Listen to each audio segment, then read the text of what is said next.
November 14, 1965. Landing Zone X-ray. The Ia Drang Valley, Vietnam. Lieutenant Colonel Harold Moore touched down in the first Huey helicopter and stepped onto the dry grass of Landing Zone X-ray at 10:48 a.m. with the particular calm of a man who had spent 20 years preparing for exactly this moment and understood precisely what it was going to cost. Moore had studied every major battle of the 20th century. He had analyzed what worked and what did not work in Korea and in the Second World War and in every conflict where American soldiers had been asked to fight against prepared enemies in difficult terrain.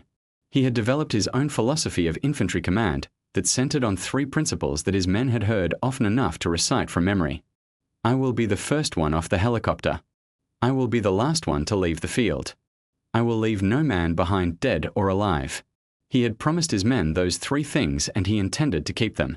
What he had not promised them, because he could not, was that Landing Zone X-ray would not become the most dangerous piece of ground in Vietnam on November 14, 1965. It was about to become exactly that. The Ia Drang Valley in the Central Highlands of Vietnam was disputed territory in the most fundamental sense, a place where the North Vietnamese Army had been operating with increasing confidence and the American military had decided to find out exactly how confident they should be. General William Westmoreland had given the 1st Cavalry Division a mission that was simple in its statement and terrifying in its implications. Find the enemy, fix him in place, and destroy him. The 1st Cavalry Division was the Army's newest and most experimental formation, the first unit to be equipped with helicopters as its primary means of movement and fire support, the first unit to test the concept of airmobile warfare that the Army had been developing since the end of the Korean War. The idea was straightforward in theory and complex in execution. Helicopters would give American infantry the ability to move faster than any enemy could react, dropping soldiers onto terrain that was inaccessible to conventional ground movement, concentrating force at points of the enemy's weakness rather than butting against his strength.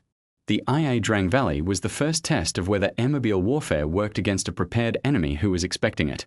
Moore had chosen Landing Zone X-ray from aerial photographs as a clearing large enough to accept 8 helicopters simultaneously, a critical constraint of airmobile operations that determined everything about how the battle could be fought.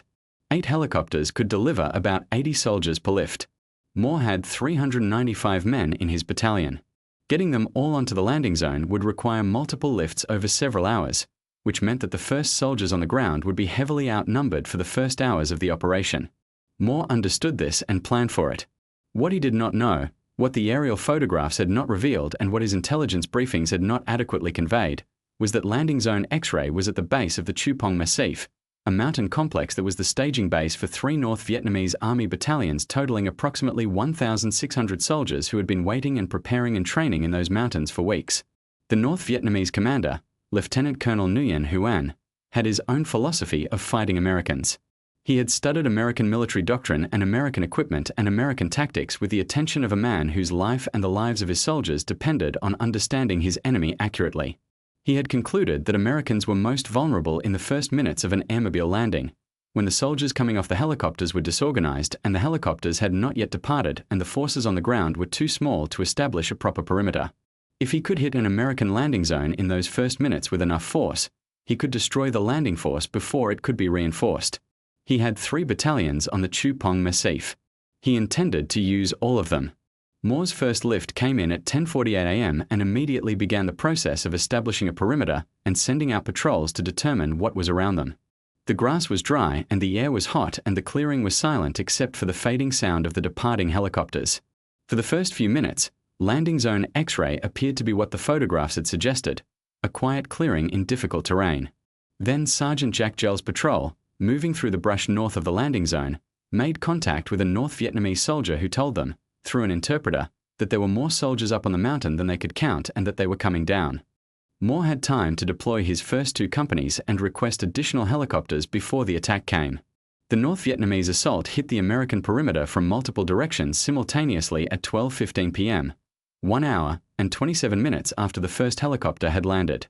What followed over the next 4 days at Landing Zone X-ray and at a second location called Landing Zone Albany became the defining engagement of the Vietnam War, the battle that would shape American tactics and American expectations and American understanding of what they were getting into in Southeast Asia for the next decade.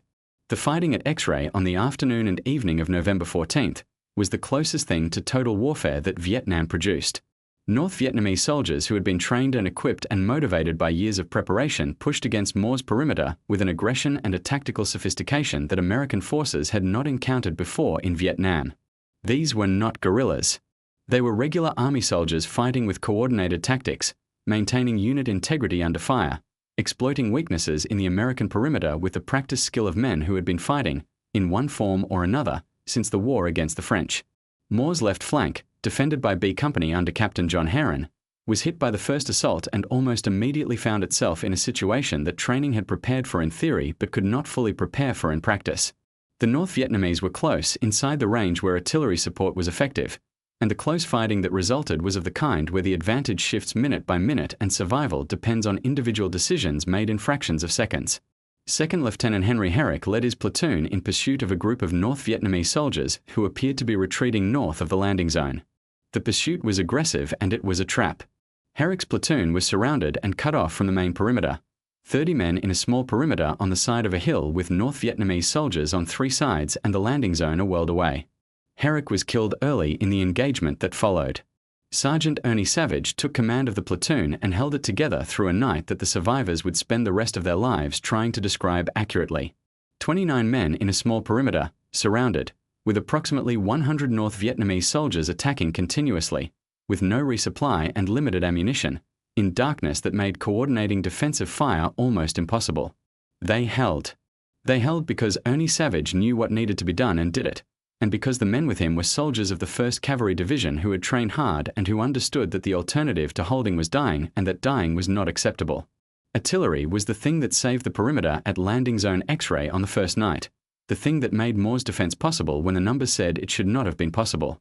Captain Jerry Whiteside, Moore's fire support officer, was on the radio continuously through the night, directing artillery fire from batteries miles away with the precision that the situation demanded, walking the shells in close enough to the perimeter that the detonations were felt by the men in the foxholes. The artillery worked because the forward observers and the fire support officers were good enough to direct it accurately in darkness, and because the artillerymen firing the guns maintained the rate of fire through the night that the infantry needed them to maintain. American fire support in the Ia Drang was the decisive technological advantage that the North Vietnamese had not adequately accounted for, the element that converted an outnumbered infantry perimeter into a position that could survive through the night. On the morning of November 15th, additional American forces arrived at X-ray by helicopter, bringing more strength to a level that allowed him to take the offensive. B Company, reinforced and resupplied, pushed forward to relieve Herrick's lost platoon, finding Ernie Savage and 28 survivors of the 30 men who had been cut off the previous afternoon. 1 man had been captured. 28 had held through the night. The fighting continued through November 15th and 16th, with North Vietnamese attacks that were progressively less coordinated as casualties accumulated and unit cohesion deteriorated. American air support, which had been restricted in the darkness of the first night, was fully available in daylight, and the effect of airstrikes on North Vietnamese formations that had been trained for conventional warfare but had not experienced American close air support was devastating in the specific way that concentrated high explosive delivered accurately is always devastating. By the morning of November 16th, the North Vietnamese assaults on X-ray had stopped. Moore's battalion had held the landing zone against 3 North Vietnamese battalions for 2 days and 2 nights. American casualties were 79 killed and 121 wounded. North Vietnamese casualties were estimated at between 634 and 1,200 killed, with the uncertainty reflecting the difficulty of counting bodies in the terrain and the vegetation of the Ia Drang. The story that the Ia Drang told was not finished at X-ray.